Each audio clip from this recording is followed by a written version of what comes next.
A short time ago, the United States military began major combat operations in Iran. Our objective is to defend the American people by eliminating imminent threats from the Iranian regime, a vicious group of very hard, terrible people. Its menacing activities directly endanger the United States, our troops, our bases overseas, and our allies throughout the world. For 47 years, the Iranian regime has chanted death to America and waged an unending campaign of bloodshed and mass murder, targeting the United States, our troops, and the innocent people in many, many countries. Among the regime's very first acts was to back a violent takeover of the U.S. Embassy in Tehran, holding dozens of American hostages for 444 days. In 1983, Iran's proxies carried out the Marine barracks bombing in Beirut that killed 241 American military personnel. In 2000, they knew and were probably involved with the attack on the USS Cole. Many died. Iranian forces killed and maimed hundreds of American service members in Iraq. The regime's proxies have continued to launch countless attacks against American forces stationed in the Middle East in recent years, as well as U.S. naval and commercial vessels in international shipping lanes. It's been mass terror, and we're not going to put up with it any longer. From Lebanon to Yemen and Syria to Iraq, the regime has armed, trained, and funded terrorist militias that have soaked the earth with blood and guts. And it was Iran's proxy, Hamas, that launched the monstrous October 7th attacks on Israel, slaughtering more than 1,000 innocent people, including 46 Americans, while taking 12 of our citizens hostage. It was brutal, something like the world has never seen before. Iran is the world's #1 state sponsor of terror and just recently killed tens of thousands of its own citizens on the street as they protested. It has always been the policy of the United States, in particular, my administration, that this terrorist regime can never have a nuclear weapon. I'll say it again, they can never have a nuclear weapon. That is why in Operation Midnight Hammer last June, we obliterated the regime's nuclear program at Fordow, Natanz, and Isfahan. After that attack, we warned them never to resume their malicious pursuit of nuclear weapons, and we sought repeatedly to make a deal. We tried. They wanted to do it. They didn't want to do it. Again, they wanted to do it. They didn't want to do it. They didn't know what was happening. They just wanted to practice evil.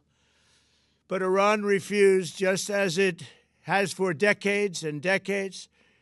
They've rejected every opportunity to renounce their nuclear ambitions, and we can't take it anymore. Instead, they attempted to rebuild their nuclear program and to continue developing long-range missiles that can now threaten our very good friends and allies in Europe, our troops stationed overseas, and could soon reach the American homeland. Just imagine how emboldened this regime would be if they ever had and actually were armed with nuclear weapons as a means to deliver their message. For these reasons, the United States military is undertaking a massive and ongoing operation to prevent this very wicked, radical dictatorship from threatening America and our core national security interests. We are going to destroy their missiles and raise their missile industry to the ground. It will be totally, again, obliterated. We're going to annihilate their Navy. We're going to ensure that the region's terrorist proxies can no longer destabilize the region or the world and attack our forces and no longer use their IEDs or roadside bombs, as they are sometimes called, to so gravely wound and kill thousands and thousands of people, including many Americans. and we will ensure that Iran does not obtain a nuclear weapon. It's a very simple message. They will never have a nuclear weapon. This regime will soon learn that no one should challenge the strength and might of the United States Armed Forces. I built and rebuilt our military in my first administration, and there is no military on earth even close to its power, strength, or sophistication. My administration has taken every possible step to minimize the risk to U.S. personnel in the region. Even so, and I do not make this statement lightly, the Iranian regime seeks to kill.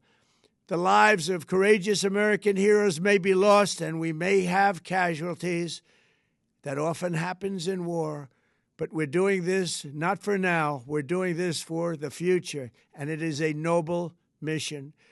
We pray for every service member as they selflessly risk their lives to ensure that Americans and our children will never be threatened by a nuclear-armed Iran. We ask God to protect all of our heroes in harm's way, and we trust that, with His help, the men and women of the armed forces will prevail. We have the greatest in the world, and they will prevail. To the members of the Islamic Revolutionary Guard, the armed forces, and all of the police, I say tonight that you must lay down your weapons and have complete immunity, or, in the alternative, face certain death. So, lay down your arms. You will be treated fairly with total immunity, or you will face certain death. Finally, to the great, proud people of Iran, I say tonight that the hour of your freedom is at hand. Stay sheltered. Don't leave your home. It's very dangerous outside. Bombs will be dropping everywhere. When we are finished, take over your government. It will be yours to take. This will be probably your only chance for generations. For many years, you have asked for America's help, but you never got it. No president was willing to do what I am willing to do tonight. Now you have a president who is giving you what you want. So let's see how you respond. America is backing you with overwhelming strength and devastating force. Now is the time to seize control of your destiny and to unleash the prosperous and glorious future that is close within your reach. This is the moment for action. Do not let it pass. May God bless the brave men and women of America's armed forces. May God bless the United States of America. May God bless you all. Thank you.